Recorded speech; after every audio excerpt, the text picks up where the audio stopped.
You are listening to Ideas and Leaders podcast. I'm Elena Paventa, Executive Communication Coach and TEDx organizer. With each episode, I'll share with you communication tips and ideas from top business leaders to help you excel in your career.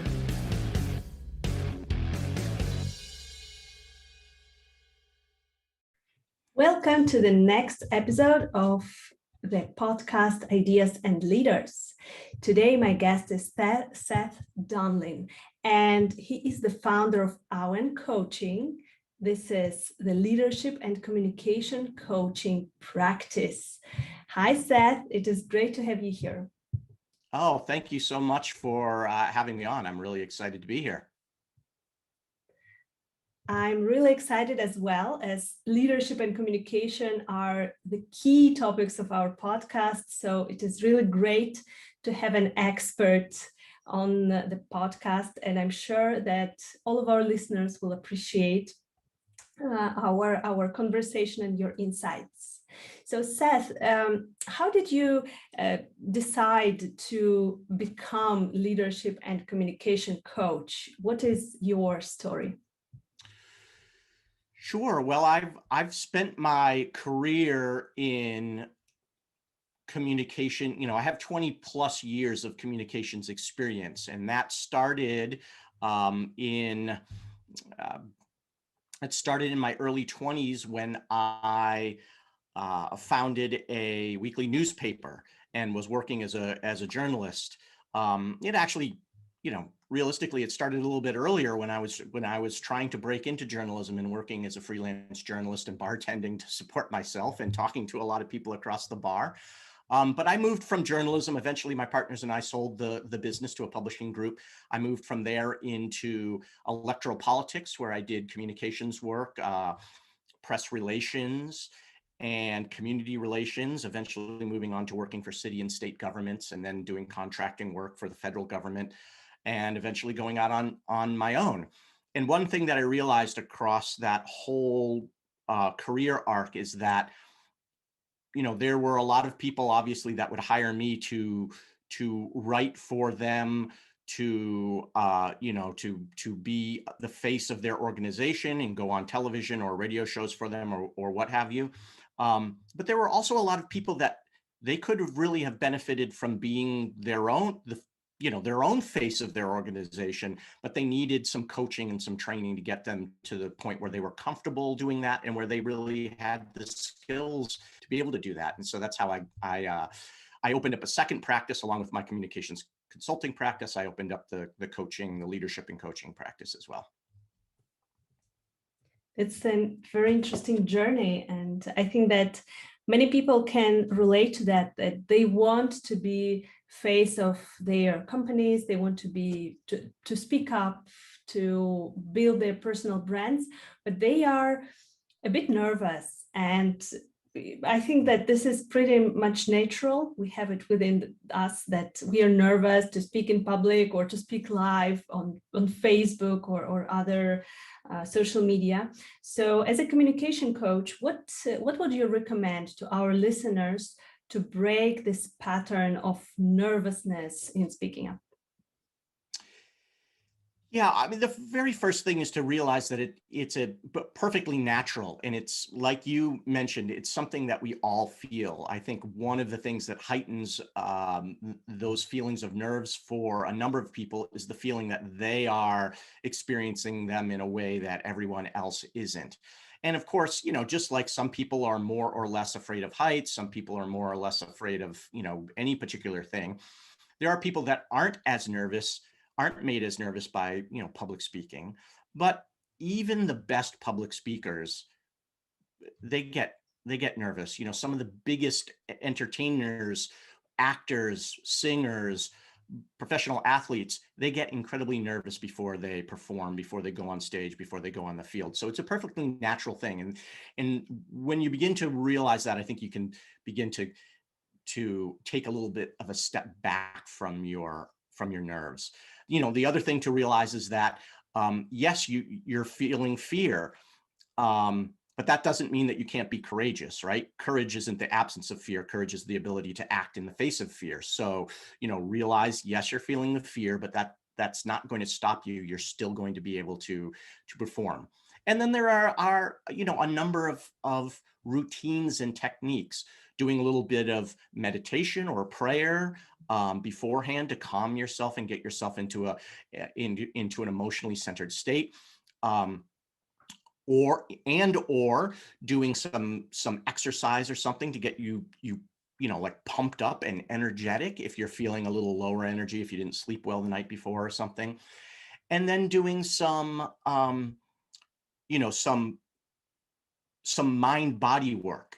If you as you may know, and as some of your listeners may know, if we force a smile, if we look at you don't even need to use a mirror, but if you're looking at yourself in the mirror and smile at yourself for 2 or 3 minutes, just the fact that your body is making, the muscles are shaping the smile, tells your brain that you're happy. And then your brain, says, oh, well, if I'm smiling, I must be happy. So then, studies have shown this, your brain actually starts producing the neurochemicals that go along with actually making you happy. So by essentially faking a smile, you can actually make yourself, you won't be overjoyed, but you'll be a little bit more a little happier. And the same thing is true of other emotions. You can make yourself more confident by standing confidently. Make sure you shoulders back, head up, pretend like you've just won a marathon or something, or some race. Throw your arms up. This is universal across all cultures. People throw their hands in the air for victory. And if you stand like this for 2 or 3 minutes, again, your brain starts to think, well, I must be victorious. And so you start getting these like confident endorphins flooding into your brain. So there are little things that you can do like that. Also visualization techniques, things of that nature that you can do to just kind of prep yourself before some kind of presentation that you might be feeling particularly nervous about. Those are real great tips.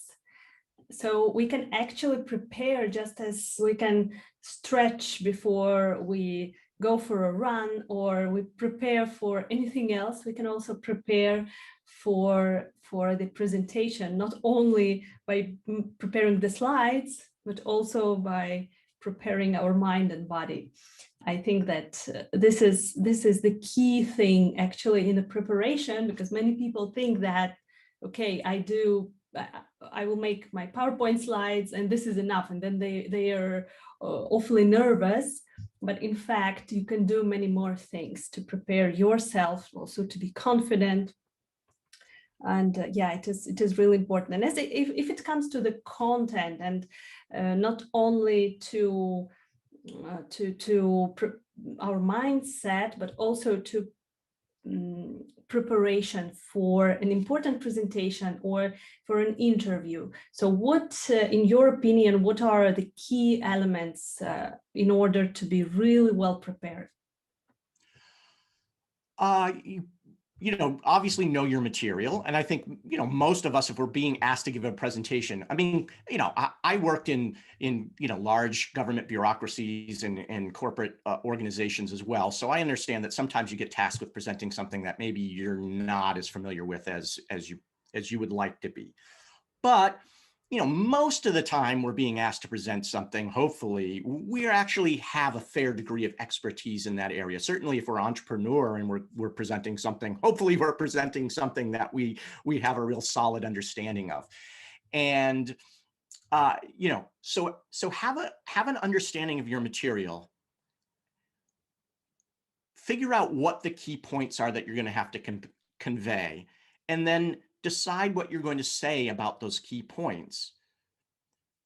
Maybe you only have time for 3 key points. Maybe there's 5 key points. Well, make sure that you have something well thought out to say about those 5 key points, and practice them as far ahead as possible. Also have some other tools in your tool bag. Have some stories that you can relate. People always say to open with a joke or something like that. I don't recommend jokes because they can feel forced. You can be humorous if it's natural for you to tell jokes. Absolutely do that. You can tell humorous stories, but storytelling is a great way to build rapport quickly with your audience and connect with your audience. But you don't tell a story by saying like, let me tell you a story. You know, this isn't story time for children and you're letting them know that a story is coming. You just naturally weave it in. You're making a point and you've got a story that emphasizes that point. You just go right from your data or whatever you're talking about, right into the story, and out of the story, the explanation. One thing that people need to do is make sure that you tell the story and then you explain why you told the story. Just like usually you need to see something or hear something 2 or 3 times or a few times before you understand it. So you give the information, you give the story that emphasizes it, then you explain what you wanted the people to get from that story, and now you've really conveyed your points well. And so in preparing for a presentation, a speech, you know, keynote, being on some kind of panel at a, you know, conference or something, have all of these little pieces, right? Your key points, your stories, have them in your pocket. And then in the presentation, weave them together as is appropriate, right? If it's a really tight, you know, if you have a really tight time slot, maybe you make sure you know you're gonna go from A to B to C to D. If you have a longer time, it's actually much more natural to just have the pieces and then choose them at the appropriate moment and bring them out. It makes the presentation flow much more naturally and seem less stilted, like you're just, okay, I checked off the first thing on my list and now I'm moving on to the second thing on my list. But you're not making it up as you go along. You already have those kind of, you know what you were going to say about the thing, you've practiced it, you know the story, you've practiced it, you've polished it, you've honed it down so it's tight and it flows well and you're not rambling. This is what you need to do to prepare for a presentation, you know, provided you're being given, you know, proper lead time. Sometimes we're asked to do it without proper lead time, but if you have the time to practice, that's what you need to be doing. Perfect. So, for example, the case study for you. In 2 days, I am speaking at the conference, and I'm speaking at Pan-African Chamber of Commerce in the panel of Women in Business Sustainability panel. I have about 5 to 7 minutes. Mm-hmm. So what would you recommend to focus on? Whether to focus on stories, because usually the timing is more or less the same if we're speaking in a panel. And mm-hmm.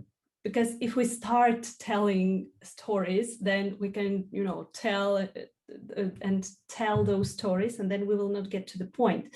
So what do you recommend? To focus on facts and figures, or to focus on stories, or to balance it somehow? And in which way? I would say, I would say that you need a balance. I mean, you know, undoubtedly people are asking you to come there to make some, you know, to explain something. You're going to be talking about, you know, whatever, pay disparities for women, or you're going to be opportunity disparities, or recent gains in opportunity for women, or whatever the, you know, the thing is that you're going to be talking about. So, you know, you don't want to just go in there and tell a story of like one particular woman who made some gain, because that's not, you know, that's going to be like, okay, well, that's great for that one woman, right? But, you know, if you have a story like that, you could start with that story. And a great technique for a short presentation like that is you start with like 90 seconds or 2 minutes of that story. You go into, you know, 4 minutes of making your main point, and you end with a minute of the end of, you know, you leave them hanging on the story. You don't leave them, it's not such a cliffhanger that they can't pay attention during the 4 minutes that you're talking about your data or whatever, you know, your main point that you're making. But you can get to a break in the story where if you ended there, it would be fine. And then at the end, you can bring it back in and make that final point and be like, oh, and by the way, that woman I was telling you about is, you know, however it would be natural that you wrap that story up. The thing to do is take your story, record yourself, tell the story, and you'll tell the story and it'll be like 10 minutes long or something like that. And you'll say, oh, I only have 7 minutes. I can't even tell the story. I mean, I do this for myself all the time. And you just have to you have to look at it and you know, what's the bare bones of the story? You cut stuff away, you cut stuff away, you cut stuff away until you finally, most stories, you can get them down to 90 seconds or 2 minutes. You'll end up having to take a lot of little colorful bits out of the story that you'd love to leave in there. If you were at a cocktail party or something, you wouldn't take them out. But on stage, you end up having to, to cut it down and pare it down more. And that just takes iteration. But the little side benefit of that is you're working that story over and over and over again. And so by the time you've cut everything away, the core part that's left, you've practiced so many times that you have that story down really cold, and you'll be able to deliver it really well, really confidently, really, you won't be having to think about, okay, well, what comes next or anything like that. It'll be a really sharp, tight, interesting, and emotionally, appealing story.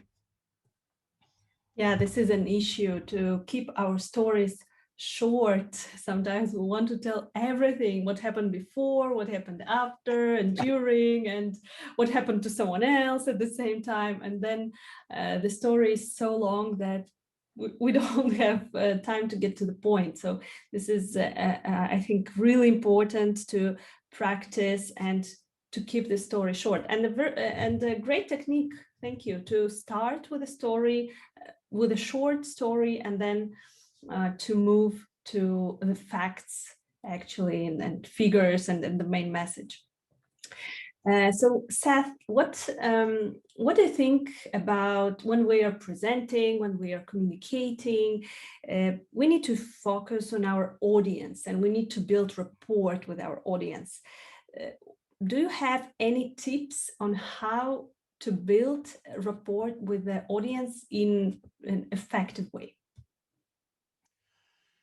Sure. Well, I'll go over a few really quickly. I mean, if you have the opportunity in advance to find out who your audience is. For instance, if you're being asked, to speak at this, the Pan-African Chamber.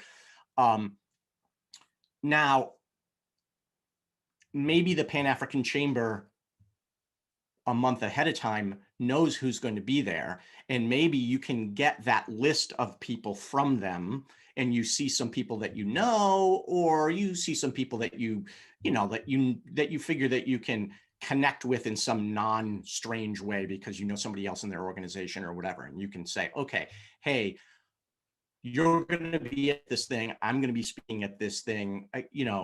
It's helpful for me in putting together my presentation, my speech, to understand who you are, what things are important to you, so on and so forth. So if you can do a little, essentially market research on your audience, that can be very helpful so that when you get up on stage, you're actually giving them what they really want. You know this, and you're confident to it. You can speak to the things that at least some members of the audience care about, and if some members of the audience care about these things, then it's good chance that a lot more of them do.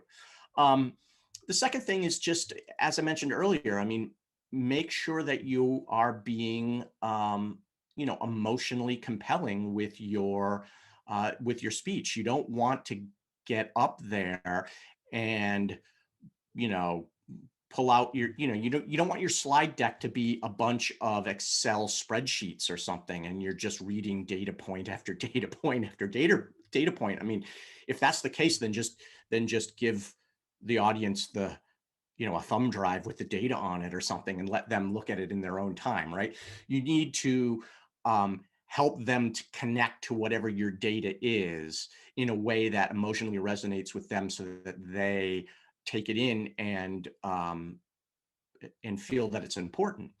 And you can do that through the power. I mean, the story is the most effective way of doing that. Another good technique is to, be vulnerable when you're up on stage. I think a lot of us, because we end up being fearful of public speaking, we come out on stage with our armor on, and we want to assume the I've been asked to speak because I'm an expert. I'm super confident and competent, and I am going to, like kind of like stiffen up and become very proper and very, in many ways, unrelatable, right? But if you watch like TED Talks that really blow people away and stuff, the person up on stage is very relatable. They're often telling little stories about themselves that sometimes don't paint them in the most flattering light. They're talking about their struggles with depression or anxiety or some health issue that they had. And that immediately allows the audience to connect on an emotional level. Now, that doesn't mean you have to get up there and start talking about your health issues or your failing marriage or something like that. But there are things that you can talk about that others can relate to on a human level that can relate to whatever you're speaking about. Whatever the topic is, there's some human element that you can interject into it, and there's some personal element that you can interject into it. And you should try to do that, even if it's just in little pieces throughout the story, because it will make the audience, it will help build that rapport and that trust. That human to human connection is really what people are going to be looking for, and builds trust really quickly. Yes, I love it. We need to make sure that there is this human to human connection, that we are not all professional and perfect. We need to Right. show our imperfections to connect with the audience somehow. Indeed, you're so right. So, what are the typical mistakes do you observe that people do when they try to connect with their audiences? I think the biggest mistake that people make when they try to connect with their audience, and this is, this will maybe be a little more germane to your entrepreneurs than to maybe business professionals, but depending on the role that the corporate professionals is playing, it certainly can be apropos. Too many people try to solve, to do two things: to A, solve their audience's problem, and B, to explain why their solution to the problem is like the best solution to the problem out there. And in reality, most of the time that the audience, like, let's say you're trying to convince some group of people to take some kind of action, right? You want to make some change in your industry. You want to make some political change. Maybe you want them to, purchase your product, or you want them to like sign up for your suite of SaaS, your SaaS suite or something like that. Well, a lot of people will make the mistake of saying like, well, look, you have this problem that you're struggling with. As an expert, you kind of, you take a look at somebody's business, let's say, and you're like, okay, well, I can see what their problem is. So you're like, look, here's your problem, and I've got this great new solution. And you spend all your time talking about their problem and all the time talking about their solution. The reality is, quite often, the person that has the problem is unaware that that's their problem. They understand that they have they see symptoms, right? They understand that the revenue on their business is off. They don't know that the revenue in their business is off because they're not getting enough business out of their repeat customers, or they don't understand that they're not getting enough people into the top of their funnel, or, in a political, they don't understand that they don't have enough grassroots support or something like that, right? They're just seeing that they don't have enough support, or something of that nature. And so when we're trying to convince people of things, get people to, to kind of buy our solution, whatever that may be, whether that's an actual product, or just, this is the change I would like you to make, this is the way I would like you to vote or something. What we need to do is talk about the symptoms that they see, and then talk about where they want to be without the solution. And don't spend a lot of time talking about what the actual problem is, and what your solution or your product does that's different than what everybody else's does. Because most of the time, the audience really doesn't care. They don't care. Like, I work with a lot of personal trainers. if you think about it, it's like if somebody wants to lose 25 pounds, they don't really care whether you're going to have them swinging kettlebells or whether you're going to have them riding stationary bikes or whether you can spend all your time explaining how riding the stationary bike is the best and you really have to ride the stationary bike and all the research and blah, blah, blah, blah, blah.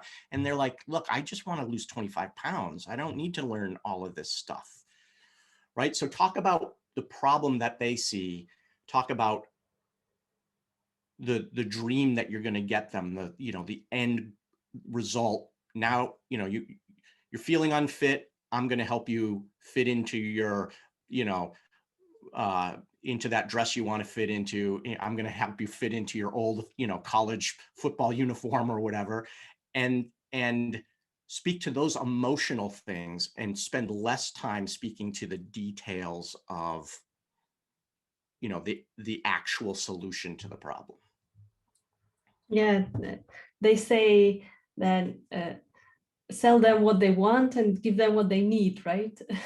So yeah, absolutely. I mean, it's not that you're not going to give them what they need, but the reality is you're the expert, they're not. They don't know what they need. And so you can but oftentimes they think they do though. So you can spend a lot of time arguing with a potential customer, right?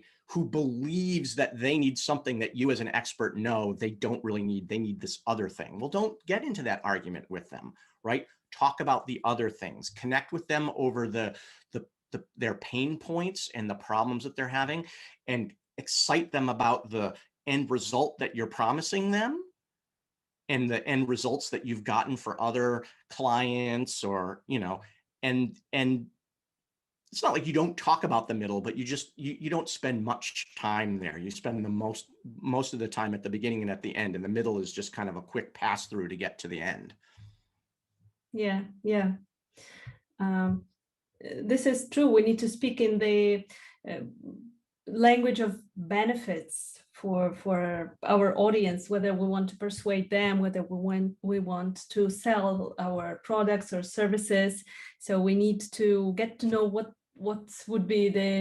are their needs, what would be their benefits, benefits they want to get, and then to speak about this indeed. Yeah, yeah. It's like that old, sell me this pen, exercise or something, or many people don't really, particularly for experts, we're so caught up in all the knowledge that we have, and we're so excited about all our knowledge, and we think that it's just really compelling, but to the average person, it's not. And so the more time we talk, in many ways, the more time we spend talking about the nitty-gritty of our expertise, the less time we're actually connecting to the audience that we want to be impressing. We need to be speaking their language, not our own language. Yes, absolutely. And Seth, the last thing I wanted to discuss with you is communication, but a little bit different communication in social media. So what do you think, as now they say that if we're not online, then we don't exist. We need to communicate with our followers, with our clients through all possible social ways possible in social media. So what are your recommendations? What should we do or maybe not do in this online communication? Well, the biggest thing that I would say, and obviously this is not to be taken 100% literally, but my biggest don't do is don't sell on social media.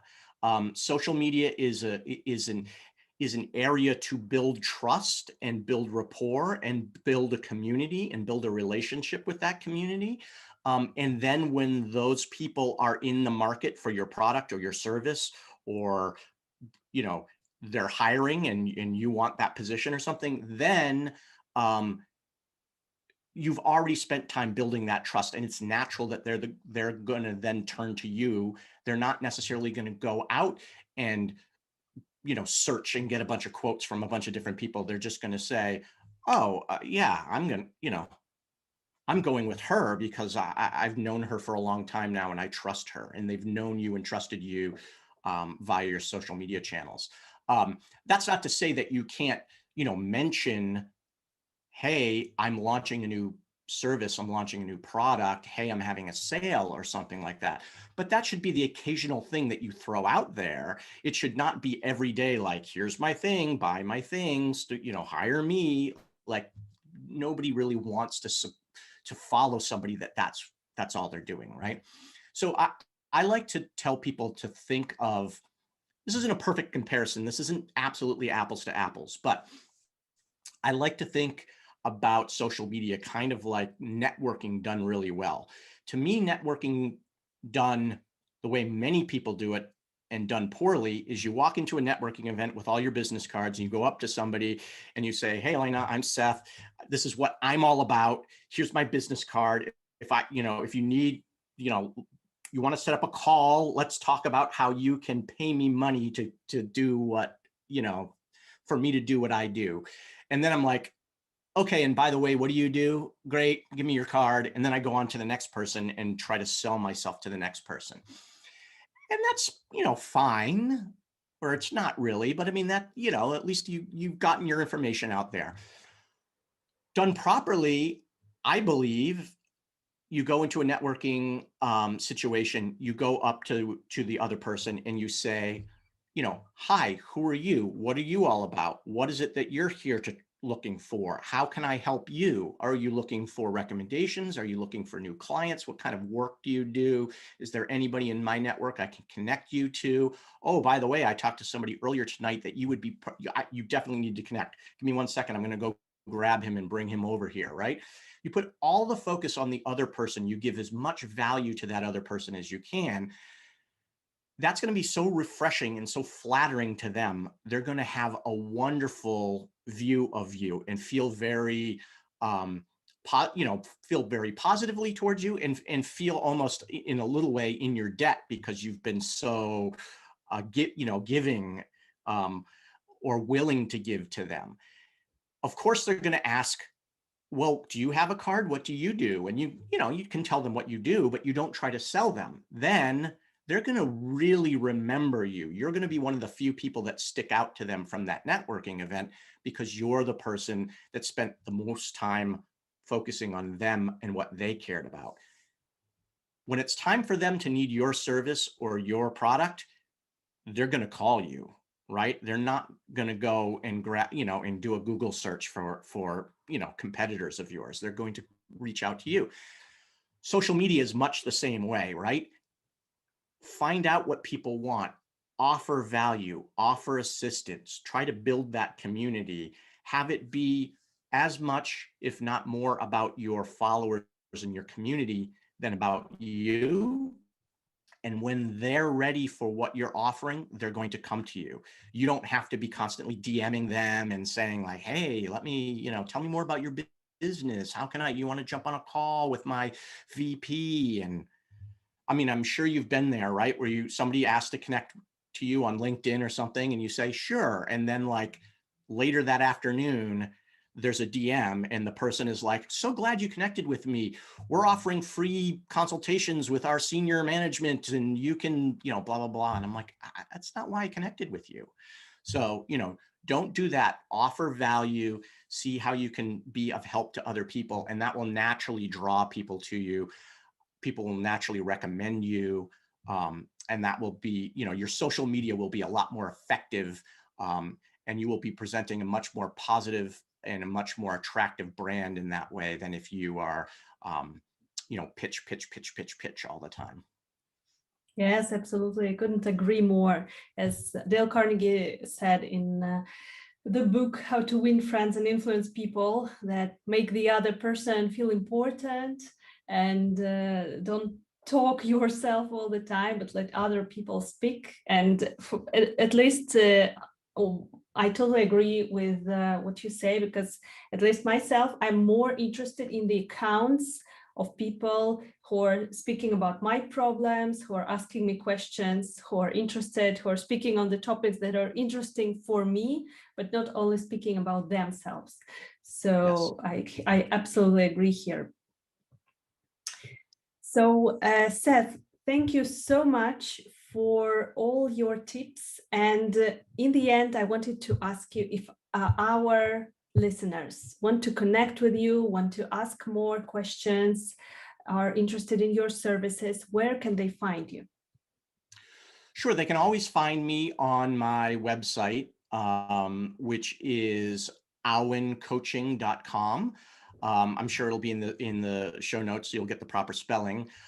Or if you want to just connect with me directly, get on an exploratory call and see if us working together would make sense.